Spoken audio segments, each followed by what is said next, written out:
Today on the Servant Leadership Podcast, we welcome Alex Weber. You've probably seen him hosting American Ninja Warrior, but what makes Alex stand out isn't the obstacles he's overcome as both host and competitor. It's the ones he's faced in life. From battling self-doubt and loss to rebuilding after hitting rock bottom, Alex has become a voice for what it really means to lead with passion, empathy, and grit. Join us as he unpacks what it means to be unstoppable, not by never failing, but by setting goals and refusing to quit. Alex, thank you so much for being on the Servant Leadership Podcast. Yeah, Chris, thank you so much for having me. Your content on Unstoppable was so moving. I saw just you speak, and I was like, this is one of the most moving talks I have ever heard. And I was so pumped when you said you would be willing to be on the podcast. So you've had the opportunity to go talk about this unstoppable concept now around the world and to many C-suites and people. Yeah. How'd you come up with it? Tell us the backstory. Yeah, and first off, thank you so much for saying that, truly. It means a lot, and I feel so grateful to do this work of keynote speaking and joining leaders and organizations to exactly what you said, be unstoppable. And, that was a word that at first, I kind of wrestled with it at first because I thought, is this delusional? Is this even cocky in a sense? And then I fell in love with it because, and I think everyone has their own version of this, over these last years, the changes and the challenges, they're not stopping. that is not going anywhere. So then the answer is that we must be unstoppable. And truly, to me, it's a real brave and honest commitment to the people, to the goals, to the causes, to ourselves, these things that matter so much, irregardless of what the world might throw our way. So, it's been truly a blessing to join amazing organizations in all different industries and talk leadership. Well, and you've had a ton thrown your way, and we'll get into a few different questions I have, but one is on the professional side. People probably know you from, at first, just being a host on American Ninja Warrior, right? And I know people are like, oh, I've seen you on TV and like all that kind of stuff. I think people know, maybe they don't know, you also participated in it. Yeah. Tell us, how did it even come about where you were even ended up as a host and participated? What was that journey like? Yeah, pretty interesting, kind of nutty. Such a amazing experience from top to bottom, and that whole world, American Ninja Warrior, I can't say enough amazing things because it's changed my life in so many different ways in all the years I've been involved with it. And it began when I was doing entertainment as my full-time dream. I left my hometown in New York, moved to LA, paid my dues, and there's a lot of stories there, took leaps of faith. And I was like, my sports days were done. That chapter closed, and I was doing full-time entertainment. And I got hired to host for NBC American Ninja Warrior, to be a new host for a digital series they were doing. And it was the biggest opportunity by a long shot. Like, I had some other opportunities leading up to that were cool, or one day on a TV show or things like that. But it was the biggest opportunity. So over the moon. And part of the job description was they thought it would be kind of an entertaining joke if I were to try these crazy obstacles and just kind of fail, and we'd all have a laugh. And so we did do that for the first season. But then heading into the second year of filming, I was informed that the job description had adjusted a little bit, and it actually would work better for the series if I was an expert at this. Most hosts know what they're talking about with sports stuff. So that has been a really, I would say, it sounds almost ironic because what I was going to say is it's been a really relatable moment to connect with audiences, because in one way it's this absolutely high octane, one of one competitive series, American Ninja Warrior. But I think this human moment of everyone's job description has changed in the last couple of years, or whether it's your duties or your roles or who you're working with or what's needed or what you need to deliver, even with less resources. So there's just a very honest moment of connection that I've been able to have with audiences, especially with battling negative thoughts. And that's been a journey in my whole life, is negative self-talk, battling the doubts. And so, Yeah, in doing it, there's kind of a system that I share with audiences, but in doing it, it ended up I got to keep my job, and we actually won an award for NBC, and then that unlocked the goal of becoming a competitor. So, yeah. So talk about this a little bit more, because I think when people look at you, they see like you were a host. They actually see you ended up being somewhat successful as well athletically on the show too, right?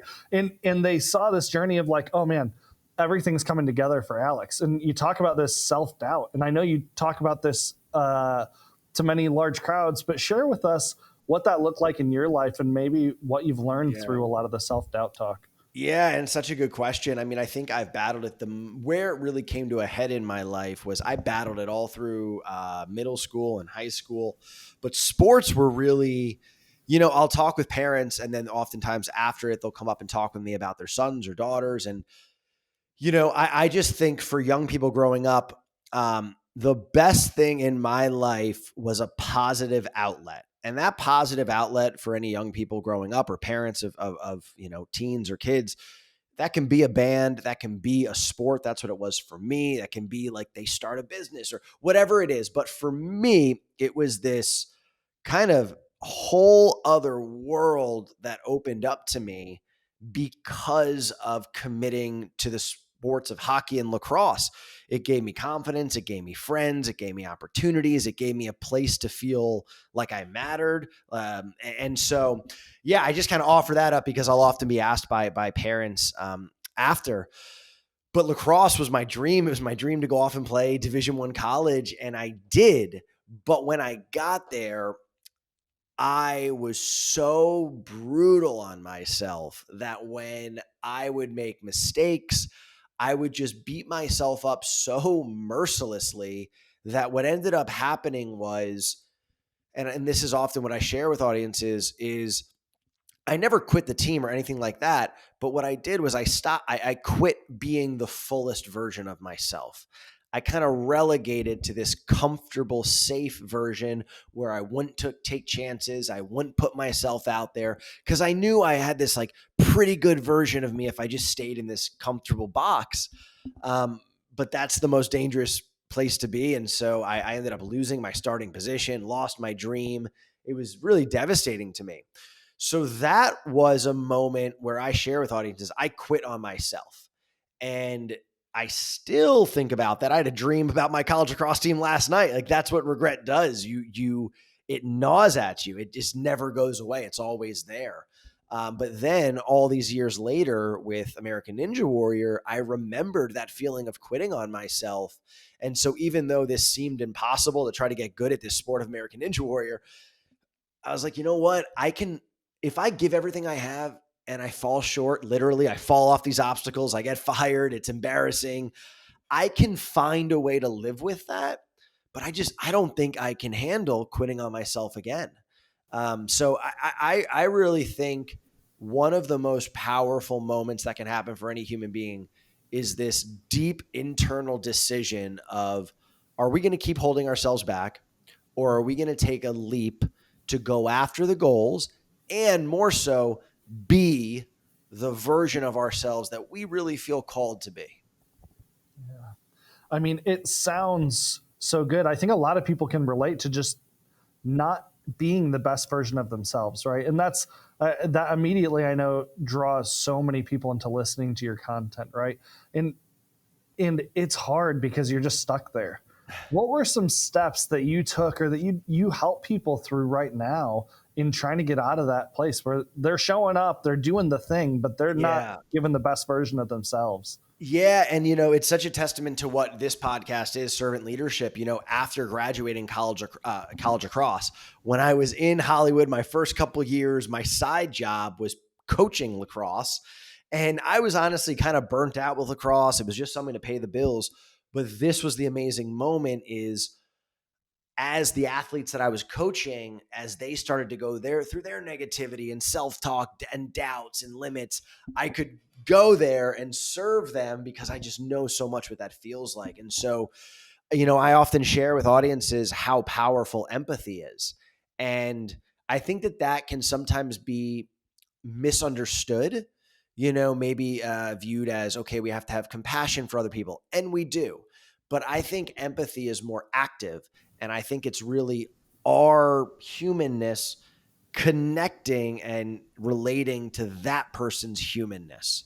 And so that's what ended up being one of the most transformative experiences of my life, was coaching this lacrosse team. And we ended up winning championships. And I was fortunate to win Coach of the Year, and the kids won awards. And it was honestly a healing experience for me, because all of the things that I kind of wished I had in my college lacrosse experience, I could now give to some of these athletes.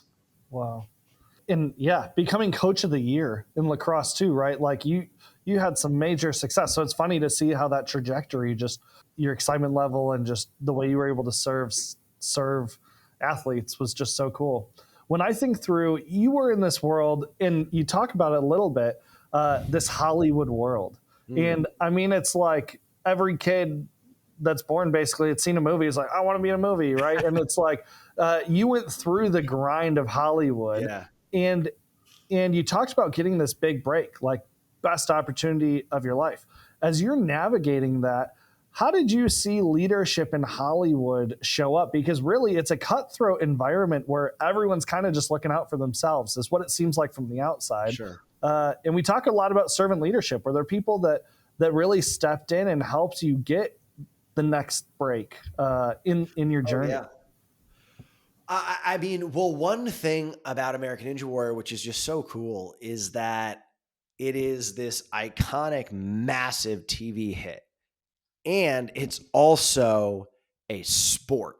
It is a real deal elite sport where kids have a dream. They start going at 6 years old, and they train and train and train, and there's teams and leagues. And so I say that because it was this really beautiful, it was like no other experience that I'd ever had in entertainment, because entertainment was all about, you're producing a show, or you're trying to, increase drama or anything like that. But this was this really beautiful world, and it is a world where it was really positive, and there's a lot of heart, and there's a lot of camaraderie. I mean, truly. And all of the team who puts on American Ninja Warrior are just phenomenal. And truly, for me, changed my life. And I remember, kind of having that first meeting with the creator, who's an amazing guy, and the producers, and we're all awesome. And I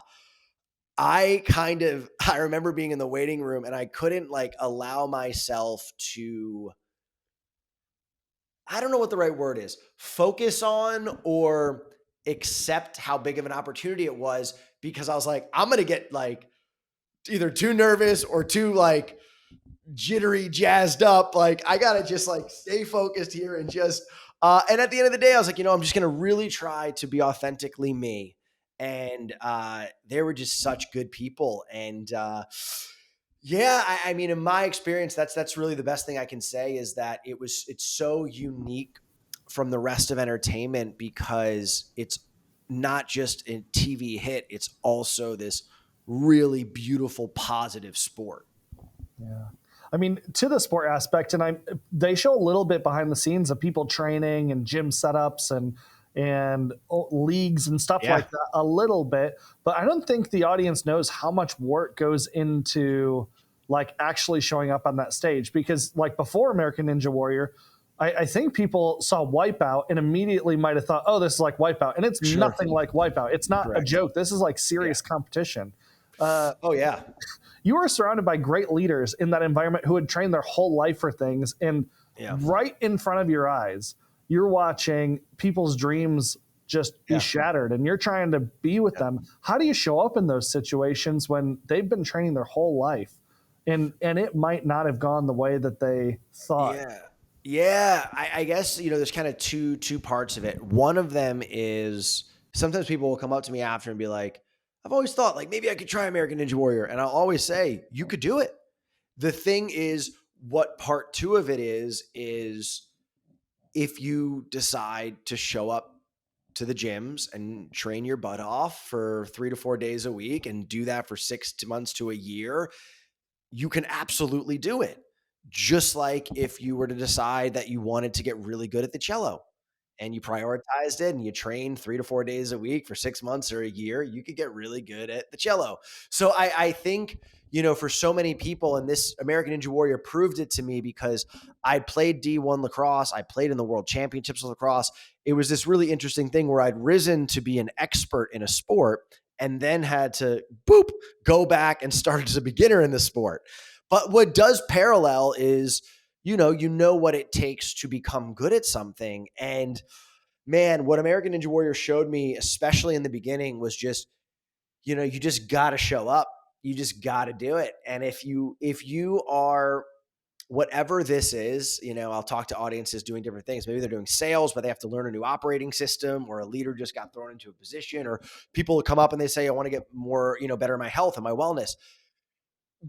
We just got to commit, and you're not going to be perfect. But if we commit and we just show up and we just do it and we let consistency compound, enough good things are going to happen that if we pick up our head 3 weeks from now, 3 months from now, that wave of momentum and growth, it's going to be sizable. I think that what happens so often, and I've experienced this, of course, too, is we start out doing something new and it's not perfect and it's a little frustrating or painful. And so we just would rather avoid doing it.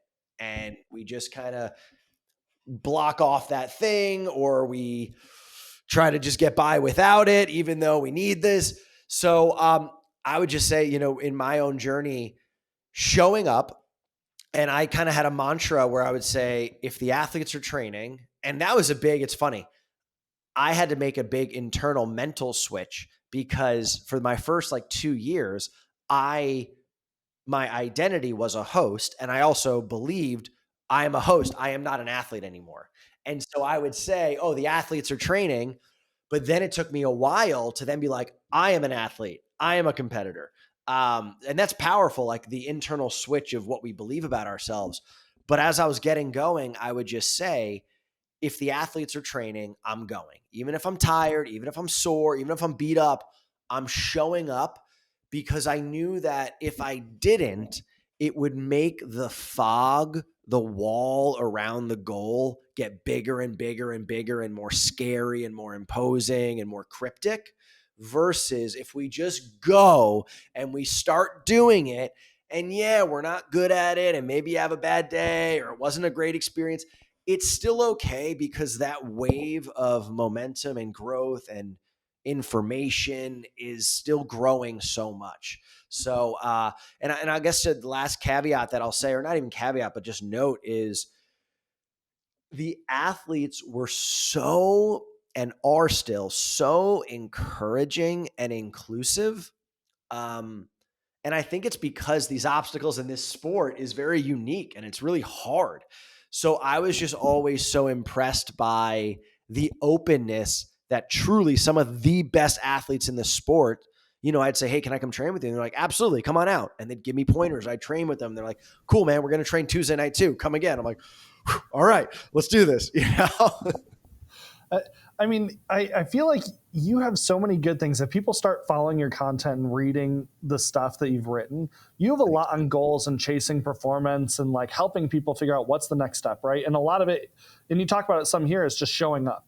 But what happens when people show up? They set the goal, they show up, and unbeknownst to them, or things outside of their control happen, and it just doesn't work. How do you think leaders and servant leaders are supposed to show up in those situations, supporting each other, and just how do they keep showing up when it's not going their way? Yeah. And it's such a great question. And I think, I can only reflect on my own journey with lacrosse. And one thing that pained me was there was a period of my lacrosse journey where I felt like I was being viewed as a deliverable, as a product, rather than a person. And the thing is we can't undercount how much the deliverable and the product matters. Like, the results matter. And if we say they don't, we're just being dishonest to ourselves or other people. So they matter a lot. But in terms of our focus, we all need to understand, especially as leaders, that product is a byproduct of the person. The person doing well, performing well, yields the byproduct of a great result. And so it's more of a change of where are we pouring in that time, that energy, that focus, that grit, that cultivation. And if we really view that as, okay, let's say Steve isn't, doing great at this performance job, whatever, not delivering, not hitting the mark, rather than just making it about like, Steve, you're not hitting the mark. Like next month we need this hire. Yes, of course. But Steve, why isn't this? What is limiting you? What could be better? How can we better set you up for success? We value you. You matter here. We're better because you're involved here. So what can we do to be on your team to help you succeed? Now, I'm not going to say that after a certain point of doing that, if still Steve isn't bought in and doing it and growing, then that's a different conversation. But I think what we're doing is we're letting that individual know, hey, we're not just fly by night. We're not just here for the good times and out for the bad times. We value you. We appreciate you. We want you to be a part of what we're doing. In fact, we want to do anything we can to lift you up to succeed. So let's do it, and let's do it together. And I think that energy it's an inviting energy of now that person can step in and say, cool, I'm going to meet you and I'm going to go above and beyond and let's do this together and we'll figure it out together. So I'm not going to say an oversimplified situation and say it's a cure-all. However, that energy of we're in this together is so much more powerful than this passive aggressive energy of, hey, you didn't meet your mark this month, Yeah. Yeah. So really it's that caring about the person. If it is the person, it's putting yourself in situations where it's like the person is being cared for, right? I mean, there's so much that I'm curious about. I know you have many different talks and things you do, but you also start documenting stuff in books that people can read, right? And so I even see like Fail Proof behind you. Like, talk about how you went from this professional journey, and also there's a ton of stuff personally that I know you get into as well. And it's like, how did you go from that to now, man, I've realized that my story can help all these people, and the willingness to put yourself out there? And what should other people be learning from it and be like, man, maybe I've got a story to tell? Yeah. There was a few different steps in it. I'll say one of the steps was I say you got to have brave honesty. And I was hosting, I was doing stand-up comedy, and there was a part of me that was thinking, okay, this is the path that I'll do. I'll be like a slightly more bro-y Ryan Seacrest. Like this will be my path. And then I couldn't shake this part of me that missed being Coach Weber, that missed being inspirational and motivational and really connecting with people. And after enough time of just being honest with, I really want to do this. And that, what I think happens is if we know those feelings, and so many of us do, we know we want to go after this goal, but because it's hard, because it's unpromised, because there's often not the accountability around us that says, hey, go out and go do it. What happens is time goes by. The desire to have that or realize it or accomplish it doesn't go away, but time just goes by. And one of two things happens. Time goes by, and we finally say, okay, enough time goes by, I'm going to go for this. Or time goes by, and we build a little resentment towards either other people or ourselves because we've never gone for this. The desire never goes away. It's just one of those two things. So I had the honesty of like, I got to go after this. And so I just took leaps of faith, just starting to speak anywhere that I could and just give positive messages. And that started to grow, and then more opportunities. And then a real pivotal moment for me was I was really becoming a full-time speaker in the beginning of 2020. And to the point where I'm like, this is my full-time career, passion, pursuit. Like this is my job. And I got to do it for about 2 months, and then it went off a cliff. And that was a dark period. For about 2 years for me, 2020 and 2021 was a dark period. And yeah, there was good moments and friends, and I tried to make the best and all that stuff that we can do. But there was a deep internal sadness that occurred in my own life. And there was other things that layered onto that. I mean, I broke my hand. My mom was going through cancer treatments. Because of the pandemic, all my work and passion got wiped. I had substance issues. So there was 2 years where it was a darker period. And then, just like one of my theses is, you either quit or you commit. I just had that honest moment of like, this is not who we want to be. This is not the life that we want to lead. And, made decisions and then consistent action to change those. And so super grateful to these last 3 years, just be doing the speaking, be sober, be able to support my mom as she's been getting better. And a pivotal moment for me is two things. One, a mentor of mine and just a friend, Dr. Henry Cloud, great guy, phenomenal author. I was sharing with him and he said, you're in the battle, but you're winning it. And I really remembered that, especially because right before 2020, I was starting to fall in the trap of, I'm a leadership speaker and here's polished answers. And I think, there's a trap of that. And after that stuff in 2020 and 2021, I just said, okay, if I'm going to do this path of keynote speaking, the only way that I can keep doing it is if I'm honest and real about what it's like to be a human being leading and achieving. And that has been the path that I started doing in 2022 and then these last 3 years. And it's had such a deeper resonance with people because it's honest, and people in that room are going through things and are challenged and are wondering about things. And so, yeah, that was my, biggest takeaway was, I really think about that quote that Dr. Cloud said, in the battle, but you're winning it. People, especially people we lead, they want to see our humanity. So us sharing about a challenge that we're going through is humanizing. It's vulnerable and people will want to connect with us. The nuance to it, though, is we want to be winning it. We don't want it to be concerning. You can put up your hand if you're going through something hard and people can rally around you. That's life. But if we want to make sure if we're being leaders who are vulnerable and we're doing it often, you are in a position of authority. So people do need to know that you're doing okay. Or else I think it can fall into this trap of concerning for people. Yeah. Yeah. That's so good. We had Henry Cloud on the podcast. Oh, amazing. A few episodes ago, and yeah, just absolutely love his content. So that's so awesome. Great guy.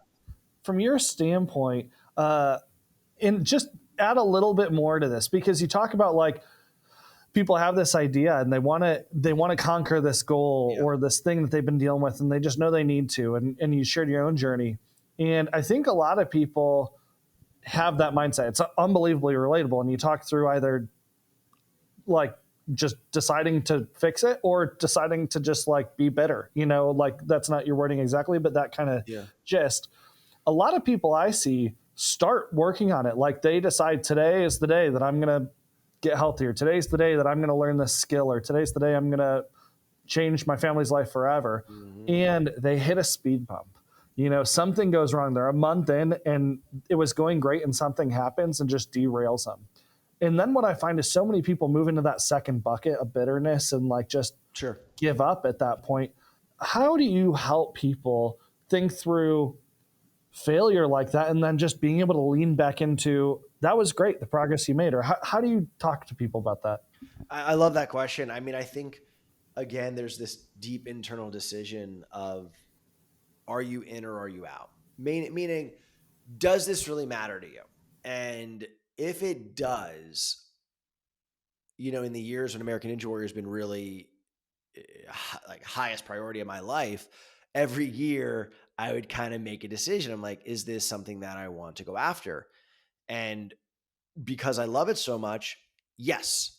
But what that means is, okay, then 3 months from now, when it's a Tuesday night and you don't really want to go train, you're going to go train because we already made this decision, And if you're having a bad day or having a bad week, like we're in because the honest, really brave, truthful version of ourselves said that this matters and we want to see this through. So I think it's kind of freeing because it also takes out this wiggle room where it's like 2 weeks later, you can't be like, oh, I don't want to do this. And we need to honor ourselves with it because that's where, at the end of the day, we're our own accountability. We need to be honest with ourselves. But I also just think giving yourself grace. And that's why I say just keep showing up, because you're going to have days where like you are rocking it. You are just feeling it. You're in the zone. You're amazing at whatever this thing is that you're doing. Then you're going to have days where it's just kind of a day. And it wasn't the best day ever and it wasn't the worst day ever, but you did pretty well and it's a day. And now let's go get dinner and let's go to bed.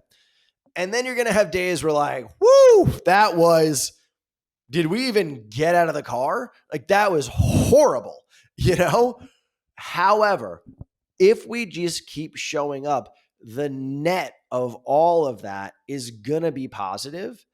And especially if we give ourselves grace on the down days, saying, okay, man, that was really bad, but I'm glad we showed up. What can we do better next time? Okay, right. We got to get there early and stretch out. I didn't listen to anybody who gave me advice. That happened a bunch of times. I would get so intense and caught up in, oh my gosh, that thing is really high up. And I would realize like, I'm not even listening to the people who are trying to give me advice because I'm so involved in my own head. Okay, next time, let's listen to the advice. Great. Well, let's let that one go and let's get back to it on the next one. So I just think our ability to experience one of the down moments, learn from it, get back to what matters, that is what becomes a competitive advantage, because somewhere in there, most people are going to stop.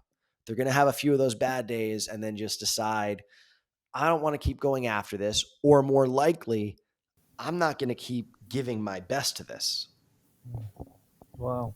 I love that concept of giving yourself grace. That's just an amazing concept for people to think about. And I think some people might hear and be like, well, don't give yourself too much grace, but you have to give yourself grace, right? And I think that's where some people have been so fed into like, you can't fail, that then they just get so discouraged. And so being able to take on that like grace and be okay with failing, but know like, I also made this decision and I owe it to myself. I love that concept. Yeah. And I think you said, don't give yourself too much grace. I mean, I come from a background that's very, you do it, you accomplish it, you get it done. And I have both of those in me, because when I say grace, I don't mean like, it's not okay to not honor our commitments or our responsibilities or do our best. That's not okay.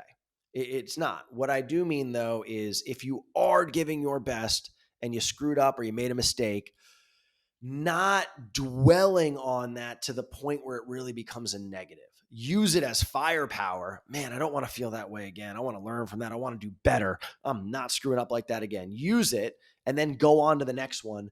But don't camp out there and beat ourselves up till 1 a.m. because there's not a ton of value in doing that. Yeah, I love that. Okay, Alex, I want to hit you with 10 rapid fire questions. Let's get it. Say the first thing that comes to mind, no right or wrong answer. Okay. Who's the first person you think of when I say servant leadership? Oh, I mean, honestly, Jesus. Gave us the definition of it. Love it. 5 words that most describe you. Gosh, I would say positive, energetic, intense. I hope kind, passionate. Love it. Favorite book or movie? Oh man, movie Forrest Gump. That's a good one. Book. Gosh, there's so many good ones. I mean, I got to go. Let's go Dr. Henry Cloud. Let's go Boundaries. Very popular one. That's a good one. Favorite food? Oof. Okay. My mom's chicken parm. Oh, that sounds good. I'm hungry for that now. Yeah. Favorite thing to do in your free time? Honestly, I got married September 1st, so we're coming up on a year, thank God, and just hanging out and doing fun things with the missus has been such a great time. Love that. What's a surprising fact about you? I think this is kind of fun. There's things lead to things, and because of the commitment with lacrosse and playing and coaching and the ups and downs, I got invited to play with the Argentinian national team. So I played on the World Cup of Lacrosse, which occurred in Israel, and I played with Team Argentina. So that was one of the most surreal experiences of my life. That's amazing. I had no idea. That is amazing. All right, favorite place you've been? Oh man, there's so many good ones. I went in college. I studied abroad in Florence, and my wife and I are supposed to go in about a month. So I would say Florence, Italy. All right, where's somewhere you want to go that you haven't been? I would love to go somewhere where just life is lived very different than here, whether that was maybe somewhere in Africa or even Japan or Southeast Asia. But yeah, I think that'd be pretty cool. All right, final two. What's the best advice you've ever received? My mom would say, if you're going to do it, do it. And I think that has a lot of truth. Man.